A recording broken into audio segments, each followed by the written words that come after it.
جئنا تبصرة عن كل ضلال أعددنا بضع رسال. الرحمن الرحیم رب یسر ولا تعسر وتممه بالخیر وبک نستعین یا فتاح سبحانک لا علم لنا الا ما علمتنا انک انت العلیم الحکیم. اللهم صل علی محمد خاتم النبیین وآخر المرسلین. اللهم رب اشرح لي صدری ویسر لي امری واحلل عقدۃ من لسانی یفقهوا قولی. اللهم رب زدنی علما اللهم رب زدنی علما اللهم رب زدنی علما. سبحانک لا علم لنا الا ما علمتنا انک انت العلیم الحکیم. اللہم صلی علی محمد خاتم النبیین وآخر المرسلین. الحمدللہ عالمی مجلس مفتیان کرام کے زیر اہتمام عالمی آن لائن تخصص فی الافتاء کی 7ویں ورکشاپ چل رہی ہے، اس کا آج دوسرا دن ہے. تو آج ہمارا عنوان ہے جس پہ حیات پہ لیکچر آپ کو ویب سائٹ پہ مل جائیں گے اساتذہ کرام کی طرف سے، اور پہلے بھی کچھ لیکچر ہو چکے ہیں. ہم جن پوائنٹس پہ بات کریں گے، اب تک جو ہمارا 1.5 دن گزرا ہے، جتنی ورکشاپ ہو گئی ہے ہماری، اساتذہ نے بیان کیے. اسلامک بینکنگ پہ ہوا، تقابل ادیان پہ ہوا، یہ موجودہ دور میں جو ہمیں درپیش چیلنجز ہیں ان پہ ہوا.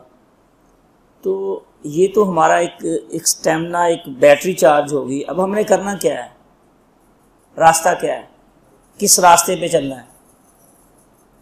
اگر بیانات سنتے رہیں گے وہ تو ہم بچپن سے سنتے آ رہے ہیں. درس نظامی میں ہم نے کیا کیا ہے، یہی سنے بیانات. اساتذہ سے تربیت لی ہے نا، سیکھا ہے نا، لیکن راستہ کون سا اختیار کیا ہوا ہے. میں نے پچھلے ہفتے ایک لیکچر دیا تھا اس کے اوپر کہ جب تک ہماری ایک منزل نہیں ہوگی، ہمارے پاس ایک راستہ نہیں ہوگا، اس وقت تک ہم کٹی ہوئی پتنگ ہے. ہمیں پتہ ہی نہیں ہم نے کرنا کیا ہے.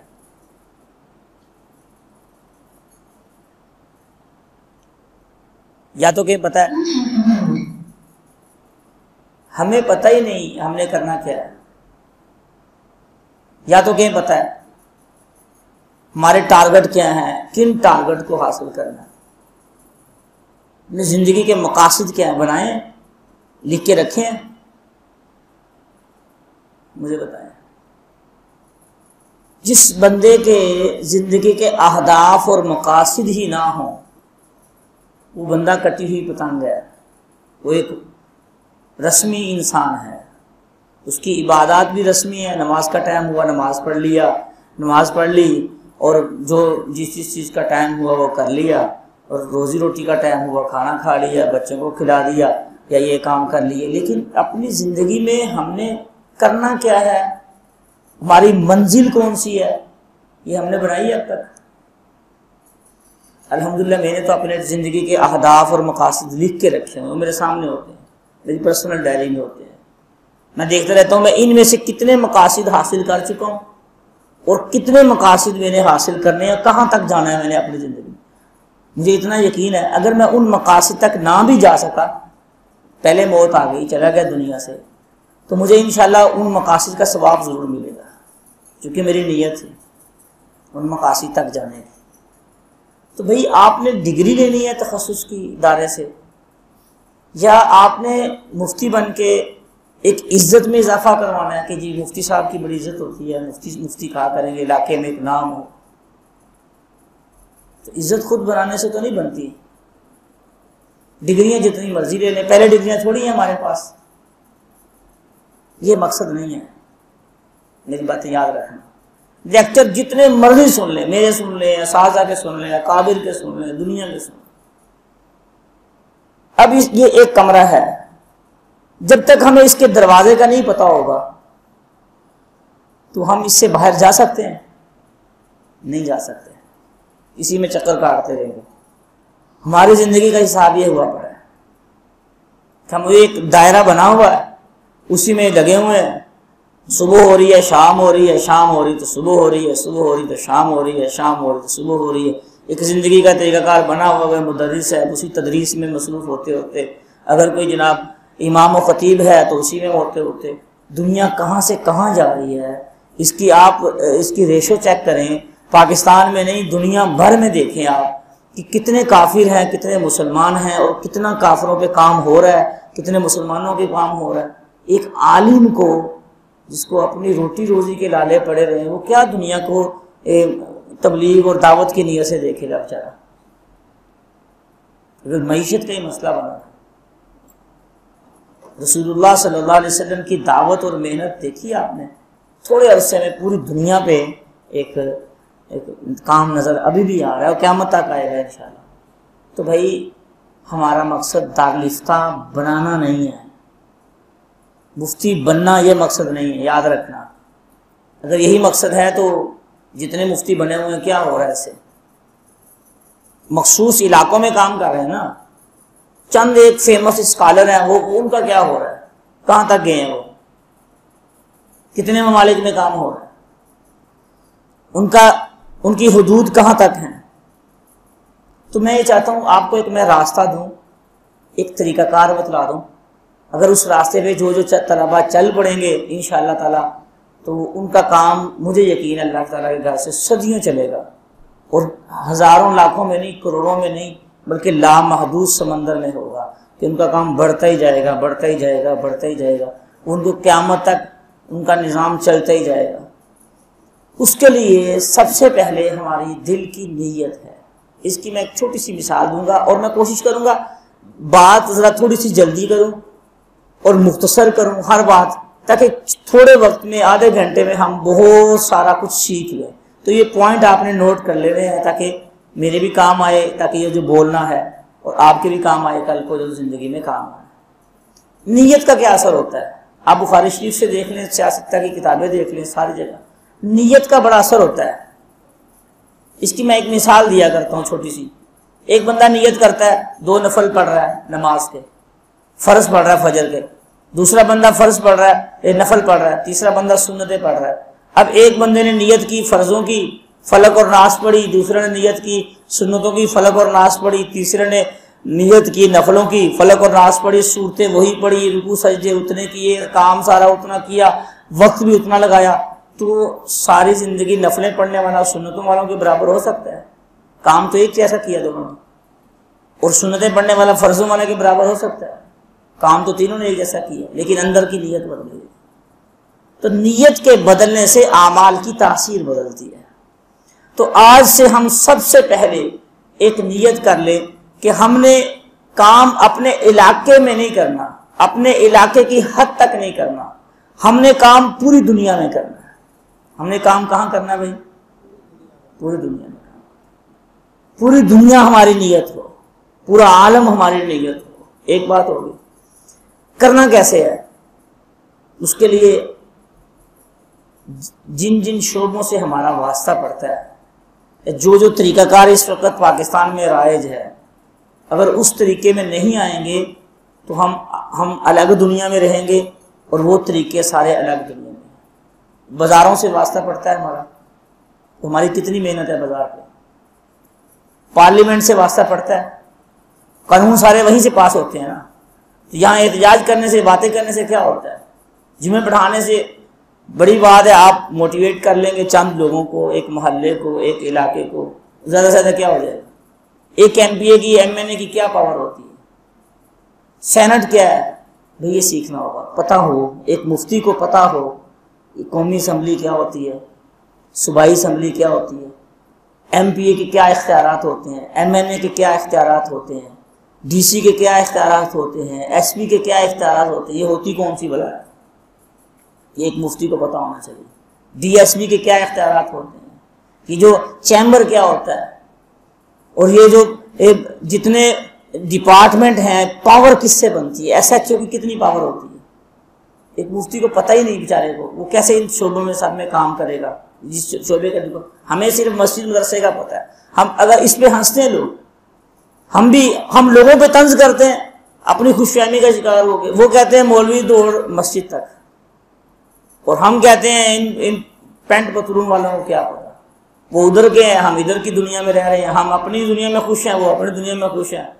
تو ان کا اپنا نظام ہے، ہمارا اپنا نظام ہے، نہ ہم میں وہ ایڈجسٹ ہو رہے ہیں، نہ ہم ان میں ایڈجسٹ ہو رہے ہیں، اپنے اپنے کام کر کے نظام چلتا جا رہا ہے، دنیا چلتی جا رہی ہے۔ اس کا نقصان پتہ کیا ہو رہا ہے؟ دین سے اور دوری ہوتی جا رہی ہے.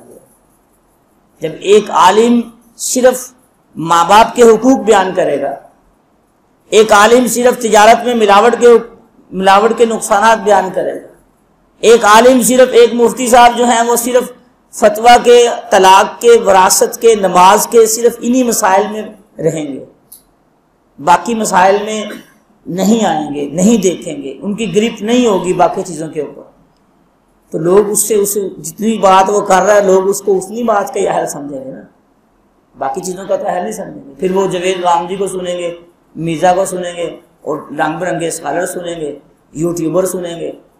وہ قصور ہمارا ہے، ہمارا قصور ہے کہ ہمارے پاس وہ نالج نہیں ہے، ہمارے پاس وہ لینگویج نہیں ہے، ہمارے پاس وہ لہجہ نہیں ہے، وہ ہمارے پاس وہ جو چیزیں نہیں ہیں ان کو سیکھنا ہے. یہی تو یہاں آئے ہیں، اسی لیے تو آئے ہیں. ہمارے پاس کیا ہے؟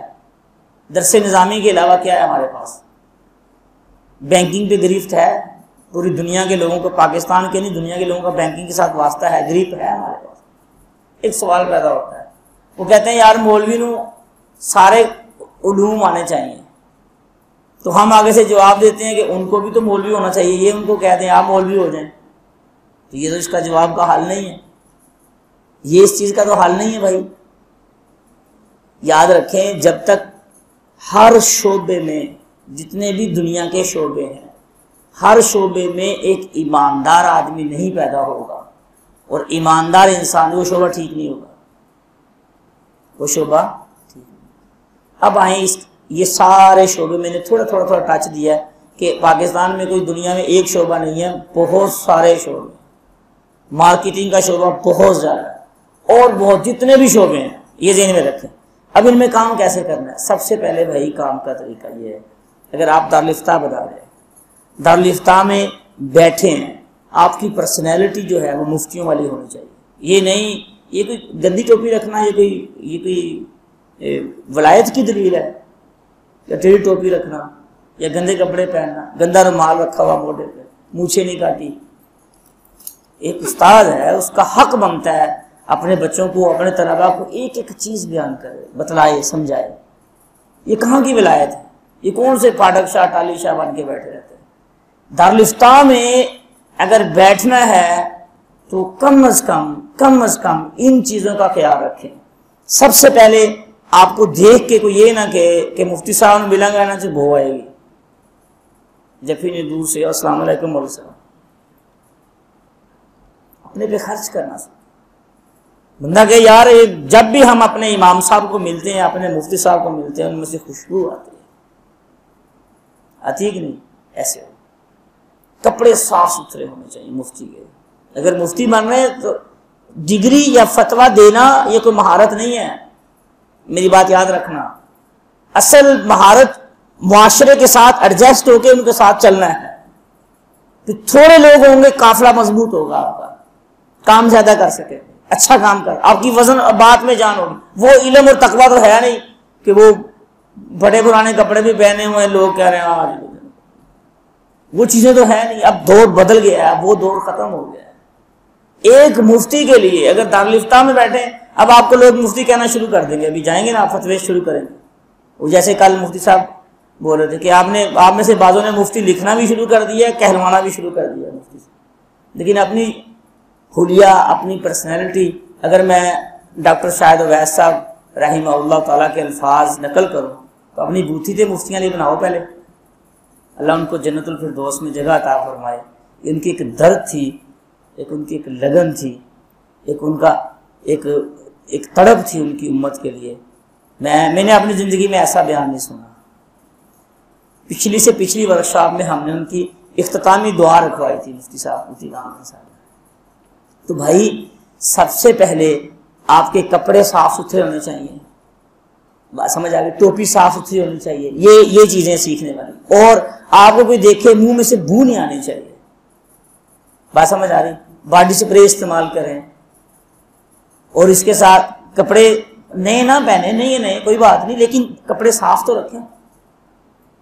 پسینہ چھو رہا ہے جناب، پسینے میں سے وہ ایک گرمی ہے. اب دیکھ یہ چیزیں کون سمجھائے گا، کون کرے گا؟ مونچھیں بڑی ہوئی ہیں بہت زیادہ، منہ جب بات کرتے ہیں منہ میں سے تھوڑی سی جھاگ نکلتی ہے یا کوئی لعاب نکلتا ہے، چلے ولی پیدا ہو گئے۔ ہمارے علماء میں یہ کمیاں نہیں رہنی چاہیے۔ آپ میری بات یاد، ہمارے طلباء میں، علماء میں، آپ عالم ہیں، انبیاء کے وارث ہیں، دعویٰ انبیاء کے وارثوں والا ہے، لیکن کام اگر برے ہوں گے تو ٹھیک نہیں ہے نا، غلط ہے کہ نہیں؟ دارالفتاح میں آپ بیٹھے ہوں تو وہ آپ کو پتہ ہو کمرے کی فریشر ہوتی ہے، اس میں خوشبو ہونی چاہیے، اندر ایک بندہ آئے اس کو ایمانی حلاوت کے ساتھ ساتھ جسمانی حلاوت بھی اس کو محسوس ہو کہ آپ کسی دارالفتاح میں آ کے بیٹھے ہیں۔ بات سمجھ آئی کہ نہیں آئی؟ یہ میں اتنی بات بتا دوں، یہ تقویٰ نہیں ہے۔ گندے کپڑے رکھنا، گندی ٹوپی رکھنا، صاف ستھرا نہ رہنا، یہ کوئی تقویٰ نہیں ہے، یہ کوئی ولایت نہیں ہے۔ جو کمیاں ہم دیکھتے ہیں یا سنتے ہیں وہ کمیاں نہیں رہنی چاہیے۔ بات سمجھ آ گئی نا بھائی؟ پھر اس کے لیے دارالفتاح بنانا ہے، اس کے لیے لوگوں سے چندہ اکٹھا کرنا کہ بھئی ہم نے کتابیں لینی ہیں دارالفتاح کے لیے، یہ طریقہ کار ٹھیک نہیں ہے، طریقہ کار بالکل بھی ٹھیک نہیں۔ ہم مانگنے کے لیے، چندے کرنے کے لیے تھوڑی پڑھتے ہیں، تو ہم پوری دنیا کو ہم سے امیدیں ہیں کہ یہ لیڈر ہیں، تو وہ جس بندے سے ہم پیسے لے رہے ہیں وہ ہمیں لیڈر مانے گا؟ کبھی بھی نہیں مانے۔ ہم نے فیسیں کیوں رکھی ہوئی ہیں ہر شعبے میں؟ اس کی ایک وجہ ہے کہ چندہ بہت مشکل ہے۔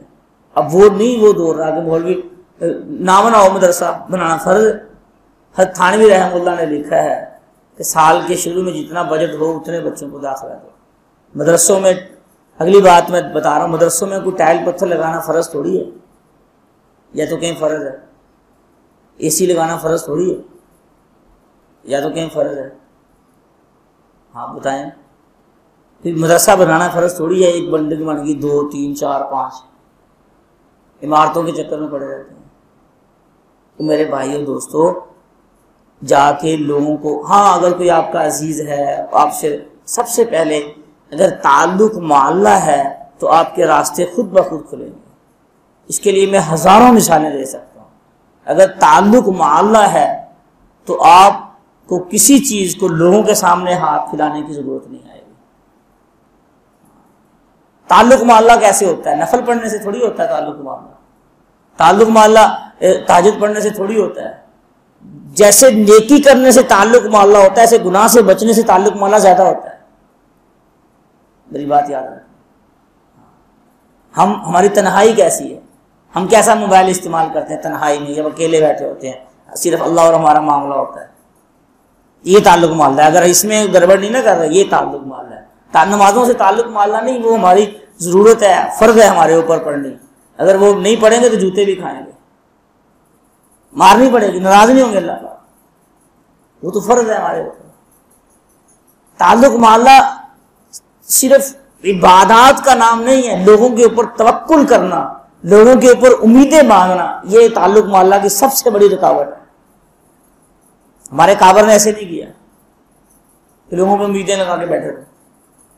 تو بھائیو، اس دارالفتاح بنائیں، شوق اچھا ہے، لیکن دارالفتاح بنائیں، اساتذہ سے مشورہ کریں، استخارہ کریں، اس کے بعد دارالفتاح بنائیں، اور اس کے لیے کوشش کریں۔ بھائی میں تو ایک آسان سا طریقہ بتاتا ہوں، اپنے خاص دوستوں کو دعوت دے دیں، ان کے پیچھے نہ پڑیں، نہیں جی لے کے 2 کتاباں سامنے، دعوت کی حد تک دے سکتے ہیں۔ رسول اللہ صلی اللہ علیہ وسلم جب بھی کوئی غزوہ ہوتا، جب بھی کوئی کام ہوتا، کسی جہاد میں جانا ہوتا یا کوئی کام ہوتا، تو دعوت دیتے بھائی یہ کام ہے، جو صحابہ اس میں شرکت کرنا چاہتے ہیں اس میں حصہ لے لیں۔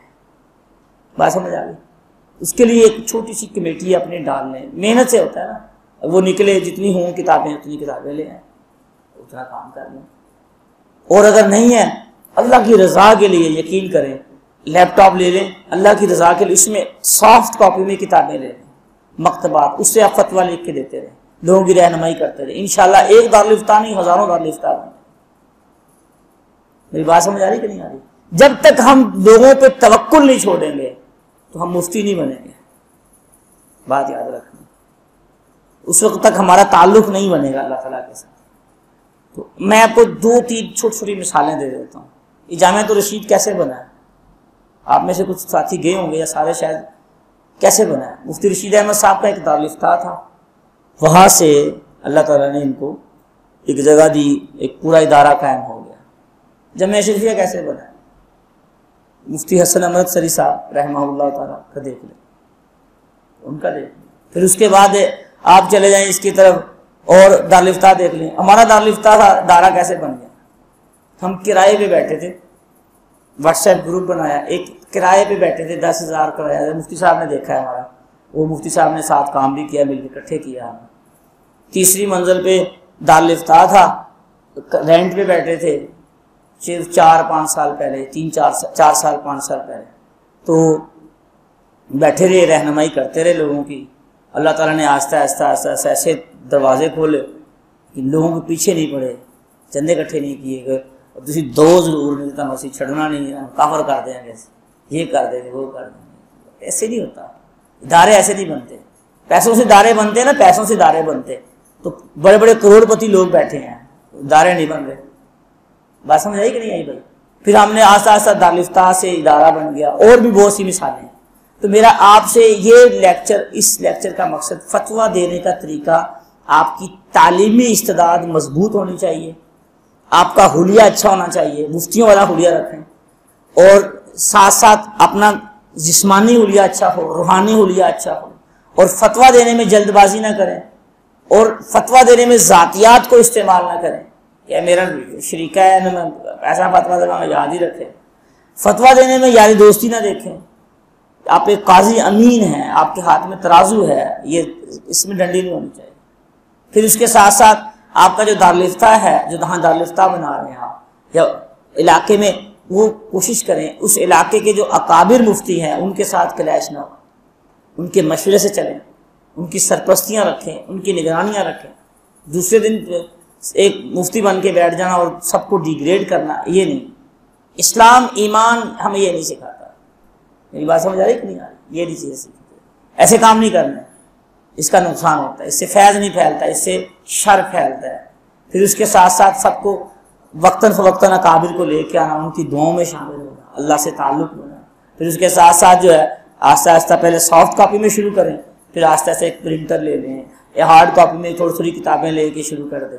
پھر آہستہ آہستہ آہستہ محنت میں لگے رہیں، علاقے کو اعتماد میں لے کے اس میں کام کریں. پھر اس سے آپ کوشش کریں جتنے فن اور ہنر ہیں، زبان کا ہنر ہے، لینگویج سیکھیں، مختلف زبانوں میں اور کام کریں. مختلف قسم کی علاقہ وائز ورکشاپ رکھیں. حج کے دنوں میں حج کی ورکشاپ رکھیں، رمضان کے دنوں میں رمضان کی ورکشاپ رکھیں کہ روزے میں یہ فسادات ہیں، اس سے روزہ ختم ہو جاتا ہے، اس سے روزہ باقی رہتا ہے. قربانی کے دنوں میں قربانی کی ورکشاپ رکھ لیں علاقے میں.